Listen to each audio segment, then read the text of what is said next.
As the temps start rising, I feel the familiar urge to refresh my closet, but I don't want to waste money on pieces I'll only wear once or for just one season. Thankfully, Quince changes that. Their clothes are timeless, lightweight, and far more elevated than anything else at this price. It finally feels like my wardrobe matches my standards. The best part is that Quince only works with factories that use safe, ethical, and responsible manufacturing practices and premium fabrics and finishes, so you get to look good while feeling good. I'm pretty excited that I have upgraded my athleisure wardrobe for this summer. I bought a sweatshirt and a pair of wide-leg flow pants that are two of the softest items I own, and I plan to live in them. So join me in giving your summer closet an upgrade with Quince. Go to quince.com/POTC for free shipping on your order and 365-day returns. That's QUINCE.com/POTC to get free shipping and 365-day returns. Quince.com/POTC. When you really get down to your own values and let your values guide you, a lot of times it's so illuminating that, wait a minute, the things that I've been taught I'm supposed to pursue are not actually the things that add meaning and purpose to my life. Having a clean kitchen or being a certain size or whatever, like, are those truly the things that deep down matter to me, that when I'm, in my 80s looking back on my life, I'm going to feel really fulfilled by those aspects of my experience? Or is there something else that I would rather be putting my focus and my energy on that actually brings me a sense of fulfillment or that actually fuels a purpose? That was Paula Freedman-Diamond on Psychologists Off the Clock.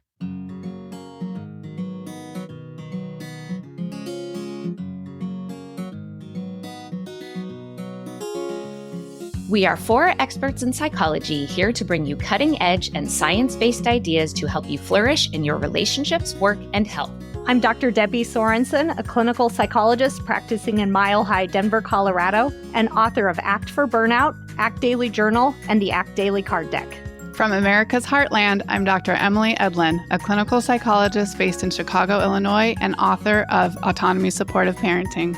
Calling in from Vienna, Austria, I'm Michael Herold, ACT coach, confidence trainer, and author of an upcoming book on being a better conversationalist and making friends. And from coastal New England, I'm Dr. Jill Stoddard, author of Be Mighty, The Big Book of ACT Metaphors, and Imposter No More. We hope you take what you learn here to build a rich and meaningful life. Thank you for listening to Psychologists Off the Clock.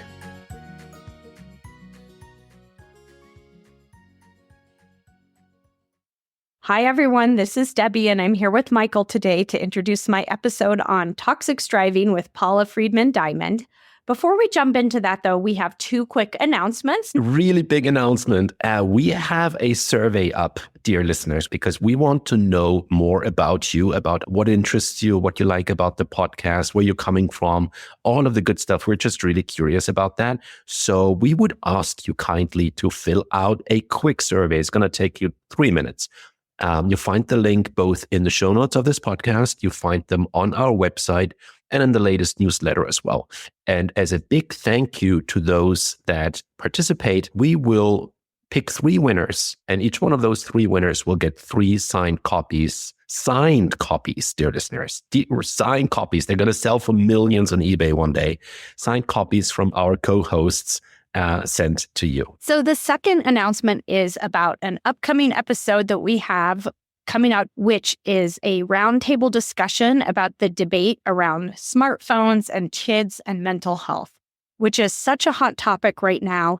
And we wanted to bring you a nuanced and research-based perspective on this topic.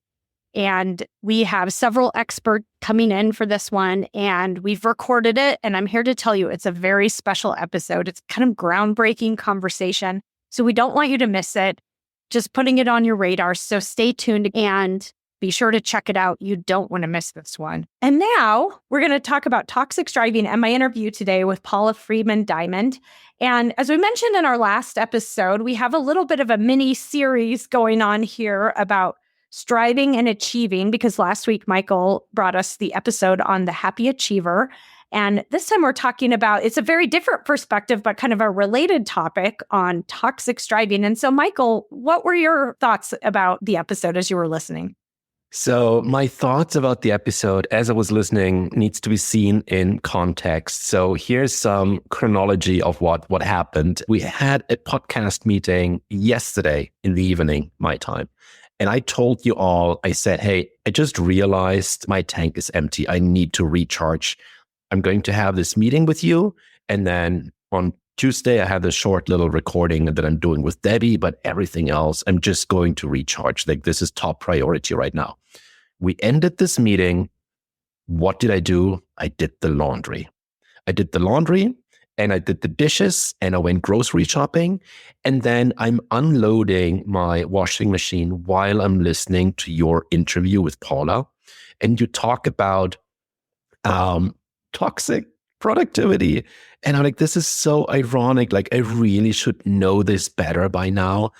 It's like 9 p.m. I'm exhausted. I'm doing the freaking laundry. And you talk about to-do lists never get done anyway. So don't wait with the good stuff until your to-do list is empty. So after we're finishing this recording, Debbie, I am going to completely log out of everything and I'm going to prioritize recharging batteries. Okay, we're going to hold you to that. We're going to come check and make sure. I'm going to send photos. I'm going to send evidence. Okay, good. Well, and I think that speaks to how hard it is to kind of reorient from that, right? I mean, I think there's always that feeling that there's something more to do, and we can't slow down until it's all done. And I think that programming, that's deep programming. It is. So talking of programming, I have a question for you, Debbie. A historical question about the learning history of Debbie. So I'm imagining that with your career and how now being a mom and a spouse, how your life must have drastically changed in terms of how you approach your productivity compared to doing your PhD at Harvard University. Did you say Hogwarts? I love it. Because I'm saying Hogwarts because I picture you like in these grand halls, like running through like an Hermione on too much Red Bull, just because it must be such a difficult and like high performance environment where you really have to give everything.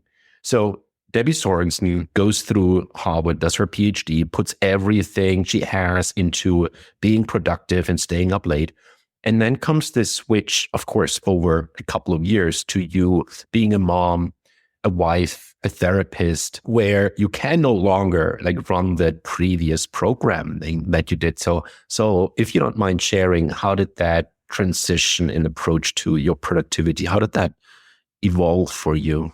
You know, I think that it's ongoing, and that points to just this inner conflict that I've struggled with for many years. I don't know if you'd call it a conflict, but like there's a tension there because I think I do have a high drive and a lot of achievement-oriented mode that goes way, way back many decades. And over the years, I have tried to slow down a little bit to try to focus on other areas of my life more. And it's hard. I can easily slip back into overwork mode or just getting caught in that mindset. And I think this points to a dilemma faced by most women in the world. And I'm not saying that men don't face it too, because I think that they can and they do. But I think women especially feel it, which is kind of this like, you know, either way, you're in trouble kind of feeling. You know, it's like you need to be working hard and achieving. And if you're slacking around, you know, you get a little bit judged for that, you know, because you're supposed to be productive and getting things done both at home and at work.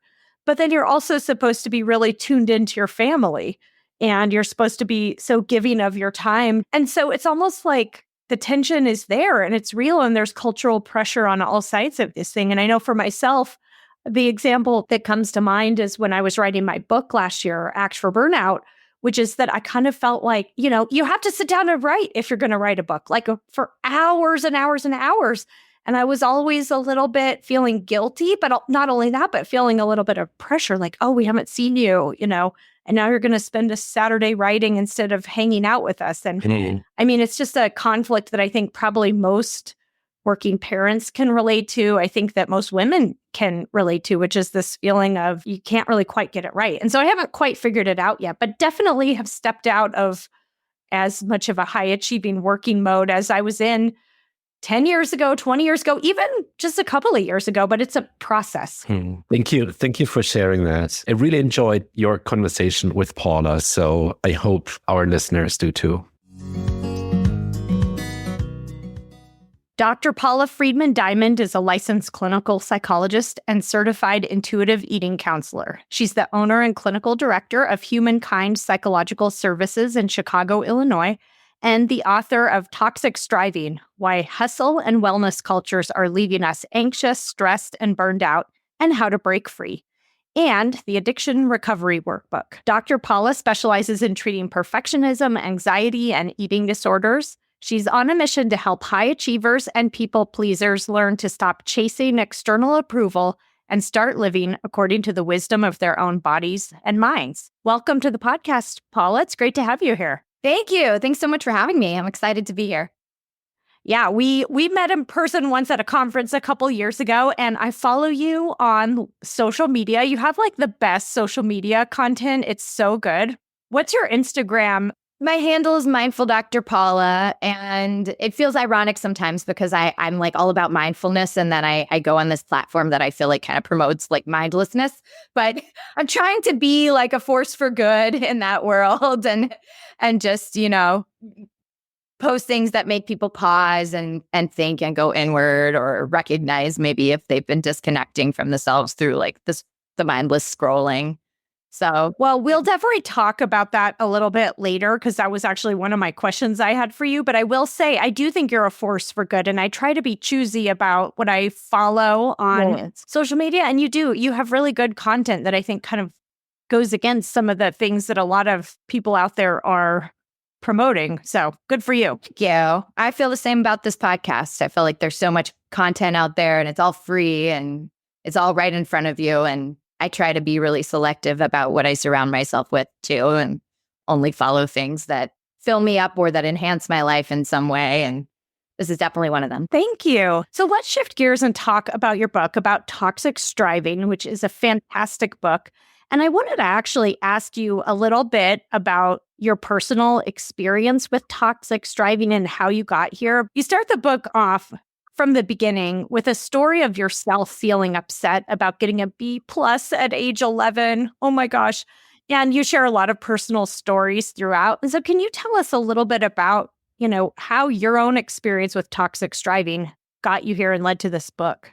Yeah, it's funny. I really hope that with this book, we sort of coin this concept of toxic striving, that it enters the vernacular, because something that I really thought was a unique flaw in me, it turns out is actually kind of a human tendency that a lot of people struggle with and that causes a lot of suffering. And it's this, this sort of like, I guess, combo of nature and nurture that happens where some people are just really susceptible to the pressures from the outside world to be perfect or to always be in control, to really always have harnessed like discipline and willpower, and that it can really like manifest in any facet of your life. Like for me, it has shown up in different ways at different seasons. As a kid, as you mentioned, it was a lot with school performance and grades. I had to have straight A's, and my parents were proud of me for getting good grades. I can't pin it on them and say that they would shake their finger if I got like when I got that first B+. My mom was like, "Please go easy on yourself. It's not that big of a deal. It's not." So it's not entirely through my conditioning that I learned to be that way. There was something inside of me that made me feel like I have to be this way. And I think it was a combination of the two. And I notice with the people I work with and I treat in my practice that it shows up the most in things like generalized anxiety disorder, eating disorders, these tendencies that kind of can attach to pretty much anything. I have to be a certain type of friend. I have to look a certain way. My eating has to look a certain way. My fridge has to be Pinterest worthy and perfectly organized. Like it can really manifest in any way. And even like for myself, while I was writing this book and I thought I had kind of gotten a handle on all of this stuff, I was going through a new phase of life where I was dealing with infertility, which I talk about in the book. And all of a sudden, I'm thrown into this new world of things to obsess about and places to feel like I'm not good enough, and kind of this like pressure to, I guess, strive in a way that's toxic, where you have to be, you have to like manage your routine a certain way and not complain. And it's funny. I just feel like at every turn in your life, there's an potential opportunity to fall into this trap. Yeah, I think that's such a good point. There's something driving it that, shows up in different forms, different when you're in school, decades later when you're going through fertility treatment. And in your book, you write that it's written for high achievers, perfectionists, and people pleasers. And I was thinking about how many people probably can relate to all three of those. And I think there's something driving all of those. I think so. I agree with you. I think that, it's like we're all born with a temperament, right? And we do have certain personality traits that vary from person to person. So two different people can be conditioned by the same outside forces of our culture that say, that value discipline and willpower and control and all of that. And one of them who might be a little bit more easygoing or naturally laid back and not feel as strong of a need for control might not be affected as deeply as someone maybe like me or the people that this book is for, where you might naturally be a little bit more conscientious or have a higher, be higher on neuroticism as a trait. And those are not, I don't think of those as inherently negative things, but I think that when they kind of interplay with these external forces, it can be a source of like torture pretty much, Yeah. And I'd love to see, this type of thing studied more in the future too. This idea that like our culture interplays with certain personality traits to maybe set someone up to develop some of these conditions. Yeah. Yeah. It's probably, I'm sure, like you mentioned, just cultural and personality factors. And I'm sure it's quite complicated. There's a whole mix of factors, but I do want to unpack the cultural piece. In the book, you focus on two specific elements of culture that kind of drive this. One is hustle culture and the other is wellness culture. So I want to kind of hear your thoughts on both of those, starting with hustle culture. Can you tell us a little bit about what it is and how it fuels toxic striving? Definitely. So there's a bunch of different names for each of these, I guess, facets or phenomena of our culture, but for the purpose of, continuity, I went with wellness culture and hustle culture as sort of the umbrella terms. But yeah, you might hear hustle culture described as like grind culture, productivity culture. And it's this force around us that says that like work and achievement and success are the most important thing.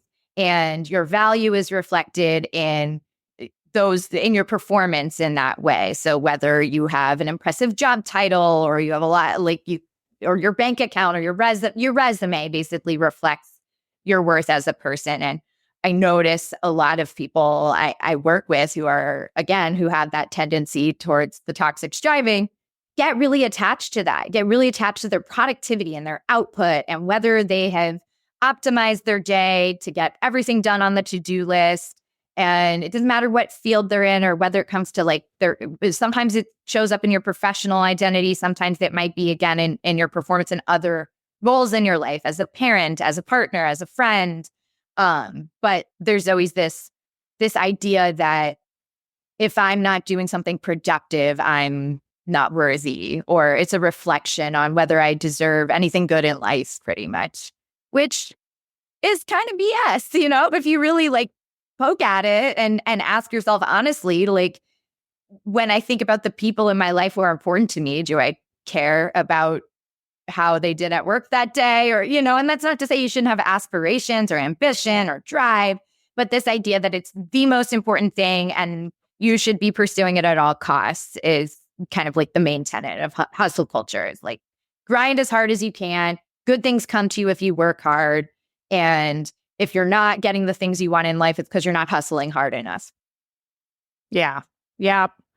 It is so just pervasive in our culture and so highly reinforced all the time. Right? It's celebrated and glorified. Yeah. There's you hear people kind of they're like humble bragging about how they worked so many hours this week. And it's like, I mean, that's cool if that's what you want to do, but why does that have to be, the thing that we hold up on this pedestal? Right. Yeah. That makes me think of when I was in graduate school. I went to Harvard for my PhD, and it kind of felt a little bit like, oh my gosh, bragging rights. Yeah. Bragging rights, like, oh, I stayed up till 2 a.m. working, and at the time it just felt so normal. And looking back at it, I'm like, and I get it. People they want to do important work and they have ambition, and I do too. But it's like it becomes this kind of, it's just so pervasive. Yeah, and I think that the flip side of that, I imagine at Harvard that's a major part of the culture too, because there's this like reputation, and you have to keep up. But I think it can kind of disconnect us from each other, because you end up in this. At least this is like my observation.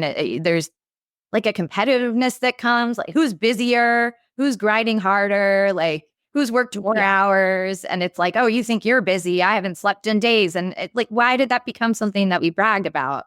Why is that a badge of honor? Yeah. And I know you wrote a book on burnout. It's like burnout has become almost like I'm so burnt out because I'm working so hard because I'm so great. Right. No, I think that's really true with burnout. I think there's some overlap between our books. As I was reading, I kept thinking about that, that where it's almost like, oh, it's okay to be burned out, because you only get burned out if you work super hard and are chronically stressed. And so therefore that's somehow socially acceptable. It's fine. You've done something that's seen as morally good. I guess that's another thing I really want to emphasize through my book, is that if you can value ambition, you can value hard work, you can even value like having self-control without it meaning you have to like create more suffering for yourself in the process, and without it meaning that your whole self-worth is tied up in it, and without it becoming rigid, I guess. Yeah. Or inflexible. Exactly. Yes. Yeah. When it takes over your life and you can't step out of it. That's different.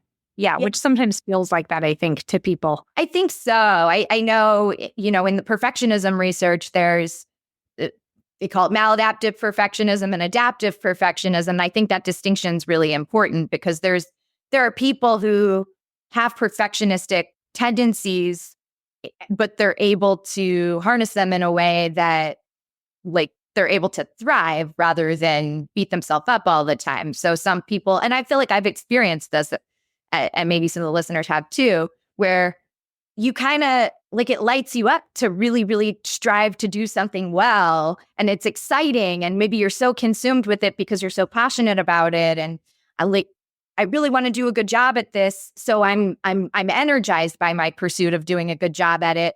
But if I don't, or if I mess up, or if I'm struggling, it also doesn't mean anything about me. I don't sink into shame about it. It's just, oh, all right, how can I keep improving? Like it almost can inspire you more. And I think, if we can notice the distinction, or notice when I'm pursuing something in a way that's unhelpful to me, and it's perfectionistic in a way that's rigid and obsessive and, rooted in shame, versus I'm pursuing this perfection, I'm striving for greatness and I'm enjoying the process of the striving. I think those are two very different experiences. Yeah, very different. Yeah.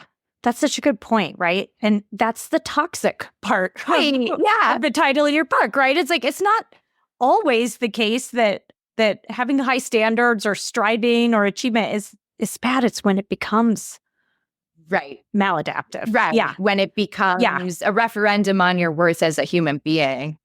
And that's exactly. I think that's really risky. And I think, like we've been talking about, our culture really reinforces that message. That if you're striving in this particular way, that's admirable. Like hustle hard, no days off, stay up late, grind it out, wake up at 5 a.m., crush your workout, But sometimes striving, like the type where you're really, able to have a balanced, fulfilling life, might not look that way. Exactly. Yeah. Let's turn toward wellness culture now, because I think they kind of are going together, but they're very different in some ways. And I'm really fascinated by how wellness culture can contribute to toxic striving. So let's start with talking about what it is and how that part of things fuels toxic striving. Absolutely. Yeah. So again, wellness culture, kind of an umbrella term. that encompasses, diet culture, which a lot of people have maybe heard. I think it's kind of it's entered the vernacular in recent years. But it's attaching your worth to this set of like kind of socially prescribed values. But with wellness culture, it's around how healthy or well you are according to, again, a certain set of standards, how you're eating, how you're exercising, what wellness practices you're participating in, whether you are hitting the mark on certain health metrics, whether you, whatever maybe the latest wellness craze or trend is, whether it's taking certain supplements or intermittent fasting or, participating in a certain style of eating or tracking or counting or physical activity, whether you're doing like how much you're doing those things becomes a reflection on how good you are, or kind of like there's this morality infused in it. So just like how hustle culture attaches morality to how productive you were, or whether you're reaching certain metrics of success, in the workplace or in how you spend your time and your energy, wellness culture does the same thing, but in terms of meeting certain wellness practices. And they're constantly changing, right? Because wellness trends go through a revolving door, or 1 minute it's good to count your macros and track those things. And 1 minute you're supposed to be taking these certain supplements. And, it's the target is always moving, so you're always chasing this thing that you never really feel like you're nailing. And then the other thing is this idea that like you're in total control of your health and your well-being, which is just not the case. Our health is very multifaceted. There are a lot of factors that come into play. Your behaviors, yes, can like play a role in your health outcomes, but we don't have as much control as wellness culture would lead us to believe that we do over our health outcomes. And the reality is like we're all going to age, so we're all going to experience declining health sooner or later. But there's also a lot of other factors that come into play that can cause our health to go through ups and downs at any point in life. So this idea that you're totally in control of it is just completely bogus. Yeah. Well, and I think, it also seems to me like sometimes people talk about health in a way that kind of masks something to do with body-related standards and attractiveness and that kind of thing. Yeah. What are your thoughts on that? I'm so glad you brought that up too, because that's a big piece of the puzzle is that health has a look, like a quote unquote look to it, and that you can tell how healthy someone is based on their body size or what they look like, and that sometimes it becomes like a euphemism for thinness or for having like visible muscle tone or for meeting, whatever aesthetic standards are set by society at the time. So that also becomes really fraught because, and also we have to think about like, how are we even defining health? Are we defining it as like certain metrics of, blood pressure or, Right. So that's another piece of it too. But to go back to your point, like you can't tell what someone's health metrics are based on what they look like. And I see that all the time with treating eating disorders.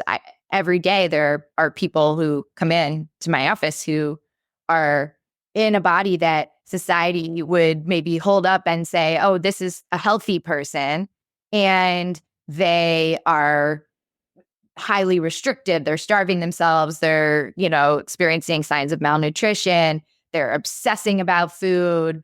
It is so heartbreaking because of this like connection people make between health and thinness, that a lot of times someone who will be in a higher weight body or, society will see as, oh, this person must be, engaging in certain eating and or not exercising, actually can have like a raging eating disorder that goes undiagnosed, whether it's binging and purging, whether it's a restrictive eating disorder like anorexia, and it gets overlooked, or their healthcare provider or people in their life will actually like praise them for starving themselves because they're in a body that doesn't look the part of what someone thinks you should look like if you're eating that little. So we really have very little control over how our bodies look or how they change over time. And you also can't tell someone's health related behaviors based on what they look like. And I think that's Right. wellness culture really conflates all of that too. Yeah. And I just, as you're talking about some of the, wellness interventions, that kind of thing, I'm thinking about how it just adds to that feeling of pressure on us, right? Yeah. Like there's like a list of a million things that wellness culture would tell us we should be doing. Like you said, you'll never do them all because they change every 5 minutes. It's not possible. Yeah. Yeah. And I think, we're taught to, because we're also taught that we have control over these things, it's easy to beat ourselves up or punish ourselves when they don't look the way they're supposed to, and you gain weight through, this happened to me with the fertility treatment, gained a bunch of weight. And it's like, I have no control over that. Bodies change, and then we get targeted by whatever anti-aging industry or, there are people who stand to make a lot of money off of those insecurities and off of those beliefs that like you're bad if you deviate from whatever this picture of health is. Yeah.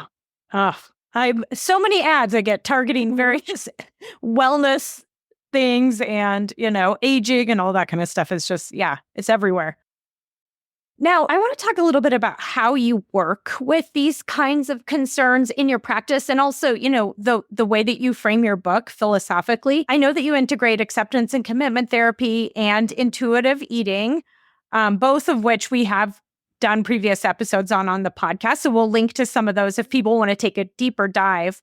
But you also have a social justice perspective that you kind of tie into this. And so I was just wondering if you could talk about kind of a general sense of how these frameworks work together to help us with our toxic striving patterns. Absolutely. Like this is the stuff that, I just geek out over because it's so, this is where like so many of my light bulb moments have kind of come over the years is recognizing the overlap of these frameworks and how when you like blend them together, they can really powerfully help a lot of people. Intuitive, both models, intuitive eating and ACT, are really like philosophically rooted in this like idea of what you resist persists and how easily we become consumed and we end up in a trap of suffering when we try to control things that are simply not in our control. So, with ACT, a lot of it is about cognitions and emotions and how the more you try to not think a thought or the more you try to control your internal experiences, the more those experiences control you and can make your world smaller. And you sort of like develop this life pattern where you're trying so hard to avoid those things that you don't want. And when it comes to food and eating and body related things, it's the same idea. Intuitive eating is all about giving yourself unconditional permission to eat whatever your body and mind, or, not eat whatever you want whenever you want. It's a lot more nuanced than that. But this idea that the more you try to not eat a certain food or the more you try to restrict yourself, the more out of control you're going to feel around that food. And the harder it is to recognize when your body's had enough because you really like warp your sense of satisfaction. So I find that they just go together so beautifully and helping people sort of go from letting the outside world dictate how you're supposed to be, how you're supposed to feel, how you're supposed to act, how you're supposed to eat, to making it more of an inside job of what's meaningful and fulfilling to me and integrating information from my mind, my body, if I have any sense of spirituality to guide me, my values, and the situational context, like integrating all of those things to guide how I live my life and my decisions every day. And I tell people a lot, that sounds like a lot. It sounds like it's like a 10-step process. But with practice, it does become more intuitive. It becomes more of this sort of like gut instinct type of thing where, oh, yeah, I know what to do here. Or I know what I need here. Whether, when it comes to how I behave, how I want to show up in social interactions, or also something as simple as what I want for lunch. I think such an interesting connection you made there between these two, because they really do. There is a lot of philosophical overlap around avoidance and struggle. And I love how you connected the two of those. Thank you. Yeah, I would like someone out there has figured this out before me, I'm sure. And then I was surprised to see like oh, actually, I don't know if people are blending these together, but I think that they could be. I think there's a lot of good that can be done with having these two models really go hand in hand. Yeah. Yeah. Well, I want to talk about rules. I loved your chapter on rules and how we can get rigid about rules in a way that we lose flexibility and it can start to take over. So first, to start off with, could you give us a few examples of rule-governed behavior that you see a lot in your work? Yeah, I see a lot about what you're supposed to do with free time. If you have a free hour of your day or something, oh, I should be doing laundry, or I should be cleaning, or I should be doing these errands, or I should be getting ahead on work, or rules about emails. I can't let an email go too long without getting addressed. So then people are checking, sitting on their couch at night, checking work emails, or it's the first thing.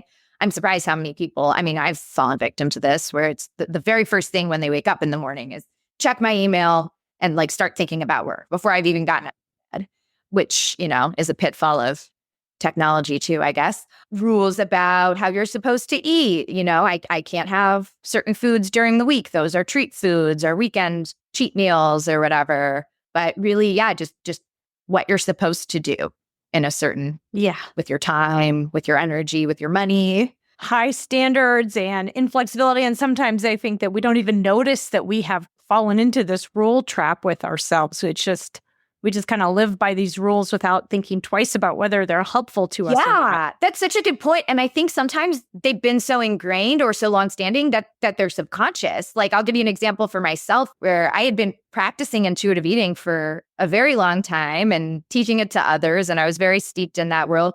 And I realized that I had a rule that I hadn't even uncovered around food, that I had to have a fruit or vegetable with every meal.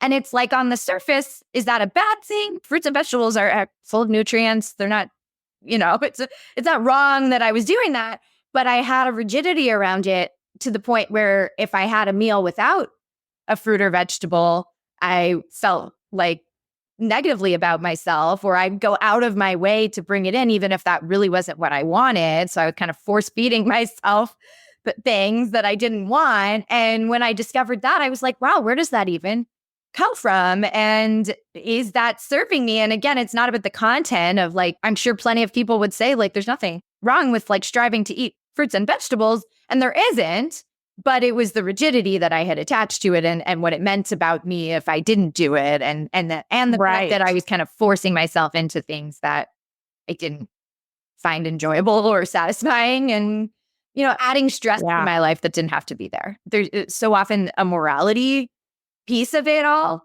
where it's the things that people have rules about, oftentimes they're often arbitrary, so does it really matter? Is the world going to still turn if I don't have a vegetable with my dinner?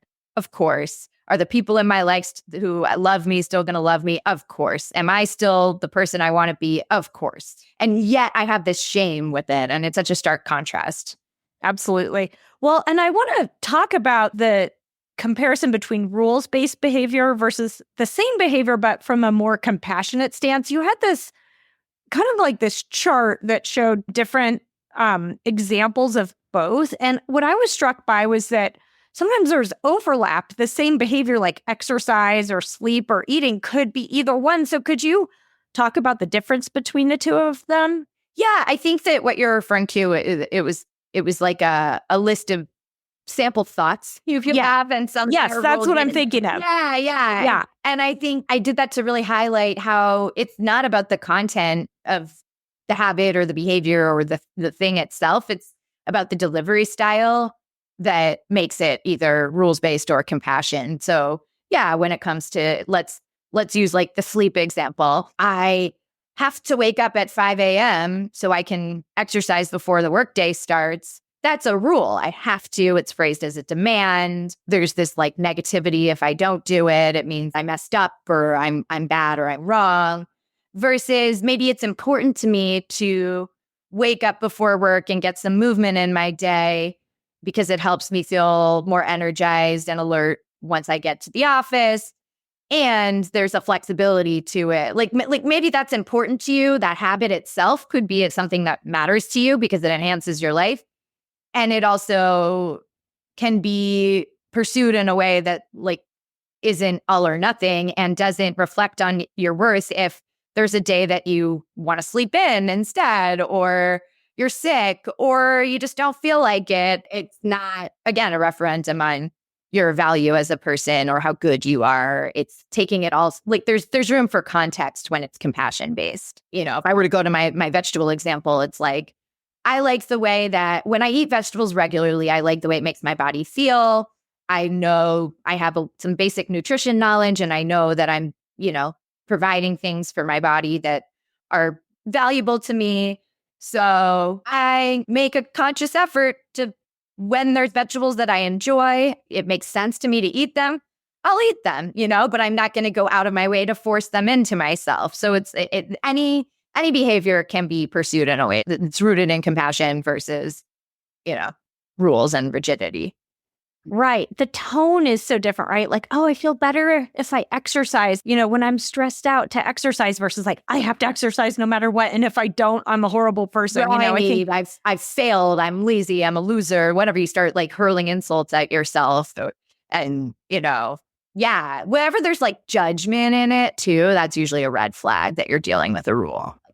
I'm bad if I don't do this, or I'm good if I do this. It can come in the form of praise, like, look at me, I ate the way I wanted to eat, it's like, that's usually a sign of a rule. Well, and I want to kind of expand on the moralizing piece of this related to, wellness culture and hustle culture, and this sense of, again, like we keep talking about this, like you're a bad person if you don't, or you're a better person if you do. And first of all, it makes me think of an episode we had recently with Casey Davis, who wrote How to Keep House While Drowning. Hers is very similar, but it's about, like if your house isn't perfect or, aren't super tidy or something like that. And there's this sense of like, you're not a worse person if your house is messy. Right? You need to get out of that trap, right? We can link to that episode in our show notes because there's just so many versions of this out there in the world, right? And how we take that to an extreme.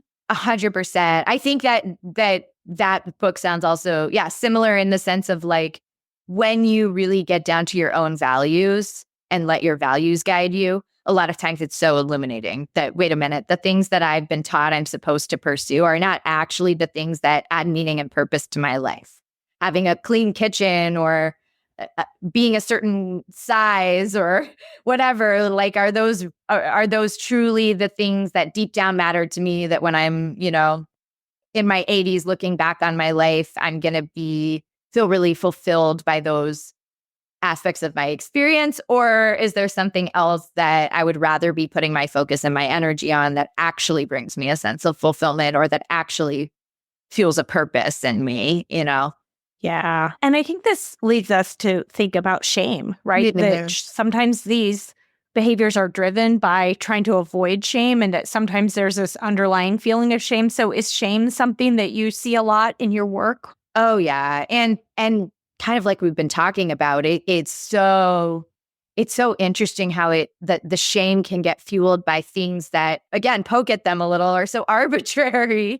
Shame over what you ate. It's like, oh my gosh, did you like punch someone in the face? Because the way that you're acting over this, I think it's such a conditioned response rather than a true, authentic, intuitive way of appraising whatever happened, But even when it is that I messed up, I went against my values, even that, you're still worthy of compassion, right? Like, shame is a universal human experience. So I do a lot of self-compassion work. I think it really is an important piece of the puzzle too, to learn how to recognize that you're only a human. I think that when someone's predisposed to toxic striving, they also tend to, I guess, expect themselves to operate like a robot, where it's like, if I just find the right formula and I program it right, I can optimize my functioning in all these different areas of life. And I'll always eat the way I think I should be eating. And I'll always wake up at the hour I think I'm supposed to wake up at. And I'll be perfectly productive throughout my day.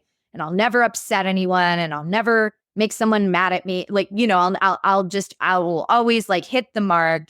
And we're humans, we're not robots. So there's no way to possibly guarantee that we're going to just, operate that way. And I think our culture really plays into that with this idea of like biohacking and life hacks. And if you buy this bullet journal, you'll hit all your goals. And, like there are all these messages around us that tell us that if we're not doing the things we want to be doing or we think we should be doing, it's because we just haven't found the right formula rather than because we're just people who have limits. And there's so much of that out there in the world. I'm thinking, there's all these podcasts and books out there where it's like, how to hack your day. And you think, it could be like Groundhog's Day. Remember that movie where over and over again, it's like you wake up at 5 a.m. and you exercise and then you take a cold shower and then you do your bullet journal and then you, and it's like, right. And then you did conquer your day and then you blah, blah, blah, and it's like, repeat that every day to maintain perfection. And it's like, how boring of a life.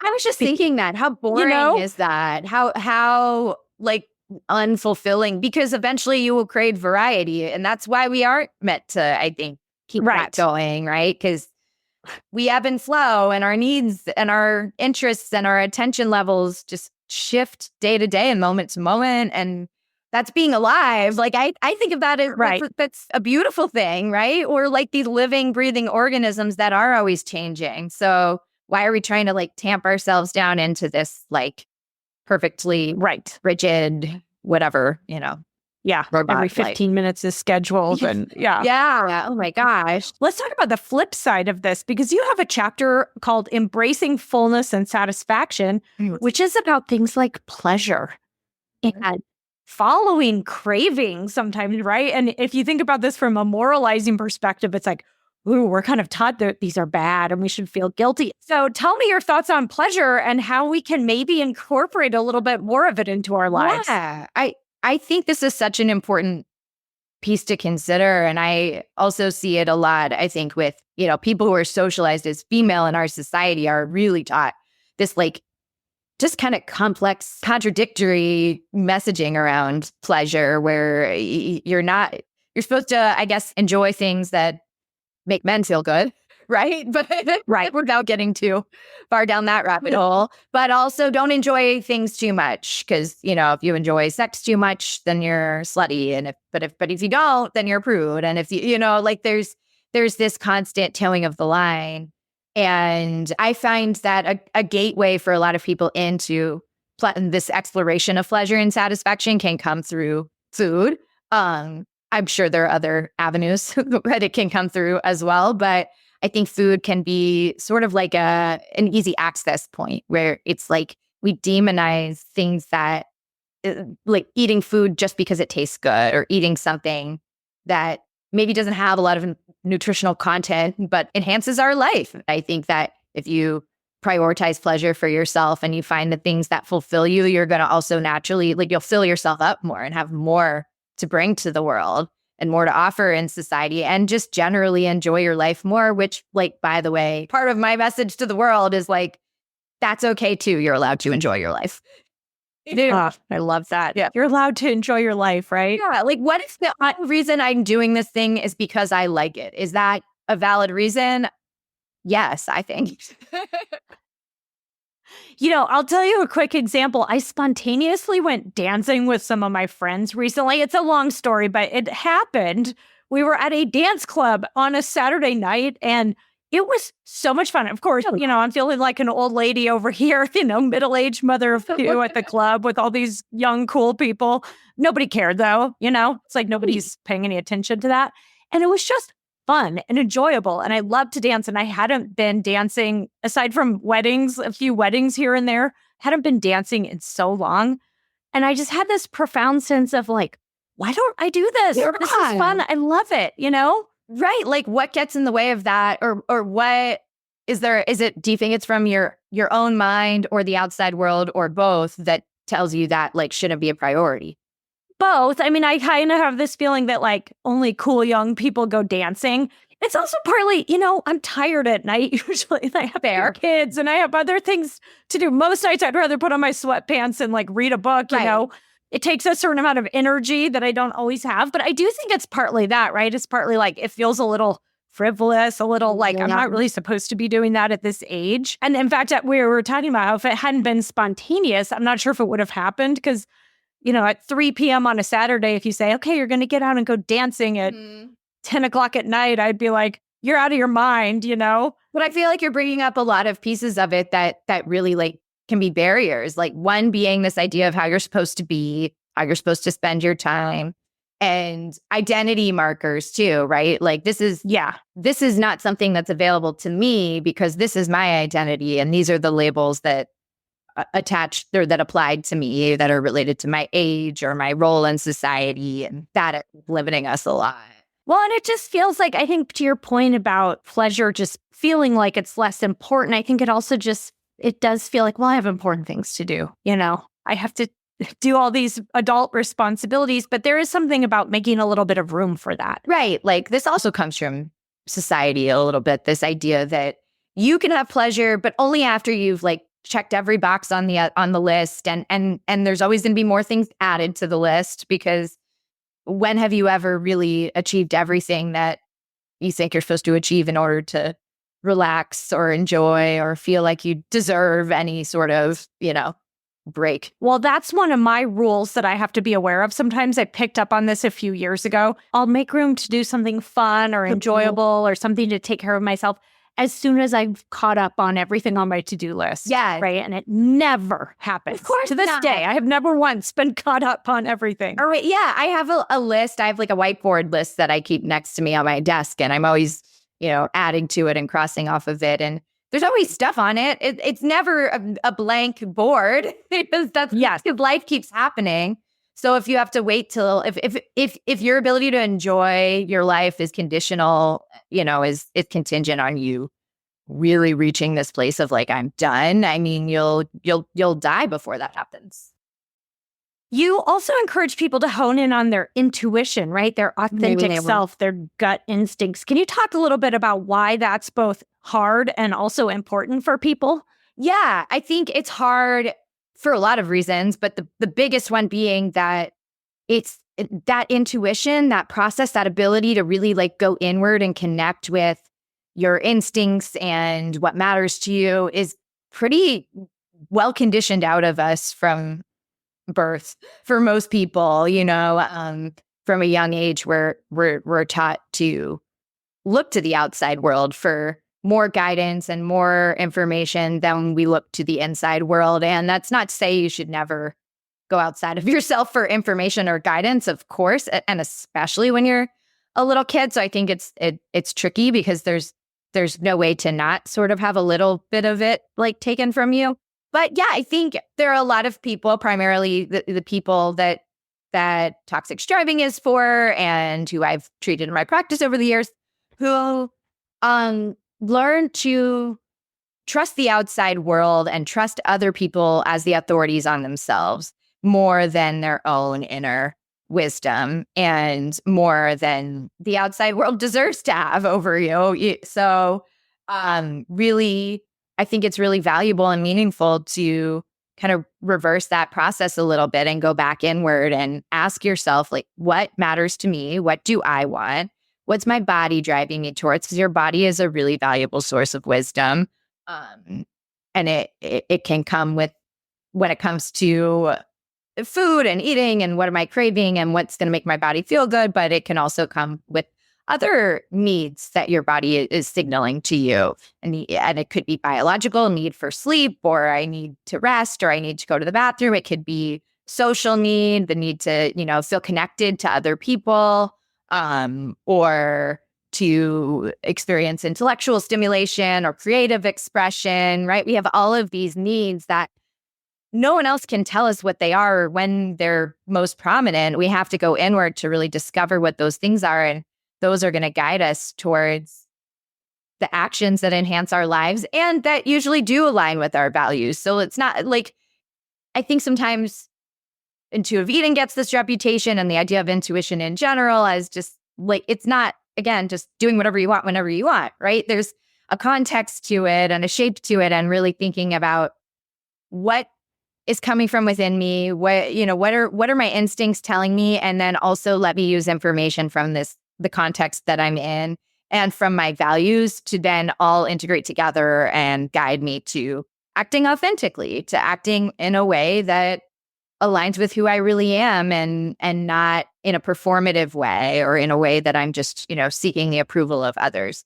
And that's hard too. And I also think that, like, to go back to people pleasing, that comes with having to also maybe sometimes do some work to get more willing to tolerate the discomfort of people maybe not always being so happy with what you're doing, or, what's authentic to you isn't how they want you to act, and to learn to decide if that's worthwhile to tolerate the uncomfortable feelings that come with, hey, this person maybe doesn't approve of everything I'm doing, and I'm still going to do it because it's my life and because I want to feel proud of myself. Which is the perfect segue to your chapter on boundary setting, which I think you really did this topic justice. Oh, you had thank some you. really great ideas about boundary setting. And this actually brings us full circle to the start of our conversation, because one of the sections you had was about setting boundaries with what you consume. And I hadn't really thought about it quite that way, right? Like the media that you're consuming and that type of thing. And, we were talking about social media earlier. What advice do you give people about, for instance, who should we be unfollowing? What might be harmful media for us to be consuming? How do you think about that in terms of what's coming in? I think that is obviously unique to each person, but this idea of boundaries, it's like a lot of times we think of it as just one-on-one interactions, assertive communication, which is obviously an important piece of it, letting people know I'm okay with this, I'm not okay with this, please do this, here's what I will and won't tolerate in terms of like how I'm treated. But we don't think of ourselves when you're on social media or when you're out in the world, you are susceptible to the messaging that's coming at you. And even if you're not consciously processing that information, it is getting absorbed and it's affecting you. And sometimes you don't realize it till later when you feel like crap and you're like, oh, it's because I was just scrolling for an hour and everything in my face was, make me feel negative about my body or whatever it might be. So you don't always have a choice in what messages are getting fed to you. I mean, you could go live in a bubble and never leave the house, I guess. But, for better or worse, you can't totally avoid going down the street and there's a billboard on the side of the road. And I mean, you can try to look away, but you've already seen it. It's not realistic to completely control what messages are coming into your psyche, I guess. But there are some places you have a lot more influence than I think, people might realize. And one of those is social media. And first of all, whether you choose to open it at all or engage with it at all, or whether you have limits or boundaries for yourself on how you engage with it, whether it's whatever, screen time limits, or I know there's like settings you can put on smartphones to kick you off of an app after a certain amount of time in a day, but also, which accounts you're following. And that's tricky too, because sometimes, I mean, I know for me at least, like the algorithm will feed me stuff for people I'm not even following. And I sometimes I'm like, I wouldn't have chosen to have that post in front of my face.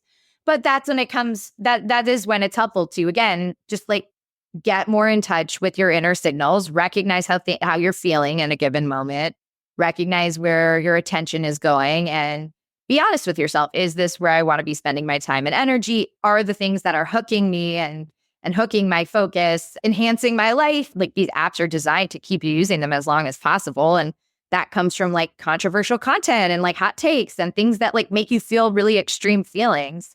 So I'm trying to remember who you recently had someone on an episode.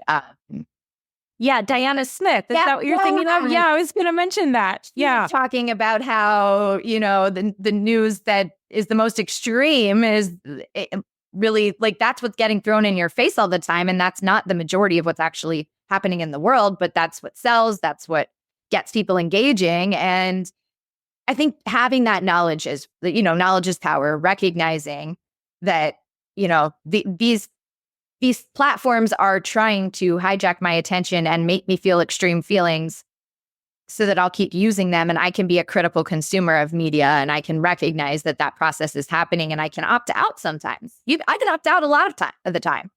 And, back to that same conversation that you had, like, everyone has maybe their own balance of how much is it serving me to be informed? What sources am I going to use to get informed? And then when am I just scrolling out of boredom, or when am I engaging because it's just in front of me and it's hooking me in and it's kind of mindless? And how can I come back to myself and my truth and what matters to me? And like, I get to choose where I put my attention and energy. Well, first of all, thank you for listening to that episode. That was I was thinking of that same connection there, right? Like fueling this sort of anger or fear. Mm-hmm. And then this also made me think of, I have a friend who has Instagram, but she set it up so that all she follows are like cute puppy and kitty videos. And so her algorithm just feeds her that. And so when she goes on Instagram, it's to look at cute, sweet little funny things. Yeah. And, and you can follow comedians. You can follow people that you think are a good... if you're going to be on a social media platform, I mean, first of all, which platform feels good to you and which doesn't, but then also what are you following and how can you follow things that are, in line with your values, right? Right. Because I think that there are, I wouldn't have a presence on these platforms if I didn't also see the value in it. I think that there are ways to really cultivate it and kind of create a space for yourself that is generally helpful and enhances your life. But like anything, it depends on the context and the situation. And there might be times even where scrolling through cute cat videos isn't enhancing your life. So you have to be able, you don't have to, but it's useful to be able to recognize when that's happening. When am I using this to avoid something important, or when am I using this as like a useful coping skill? I think it really can be if you do it intentionally. I guess like anything, right? Intention, that is such the key thing, right? It's like there's no crime in this, but at the same time, you want to make sure that you're doing it in a way that serves you well in your life. Right. You're not just getting like blown around by the whims of the world, kind of. Exactly. Yeah. Well, I think this is actually a great note for us to end on. Like I said, we've come full circle, and I think that our listeners will love to follow your content because it really is...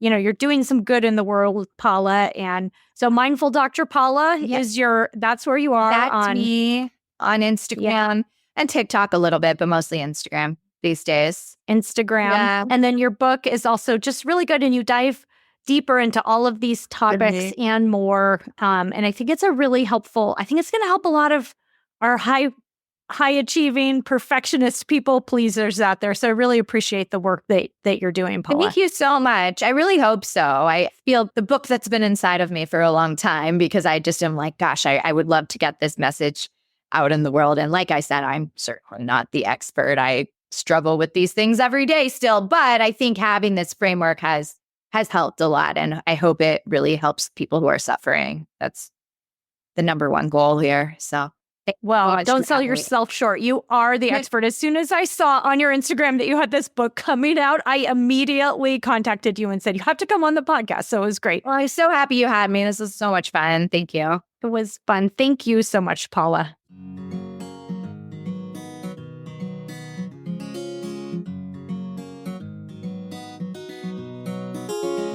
Thank you for listening to Psychologists Off the Clock. If you enjoy our podcast, you can help us out by leaving a review or contributing on Patreon. You can get more psychology tips by subscribing to our newsletter and connecting with us on social media. We'd like to thank our podcast production manager, Jadine Stout-Williams. This podcast is for informational and entertainment purposes only and is not meant to be a substitute for mental health treatment. If you're looking for mental health treatment, please visit the resources page of our website, offtheclockpsych.com.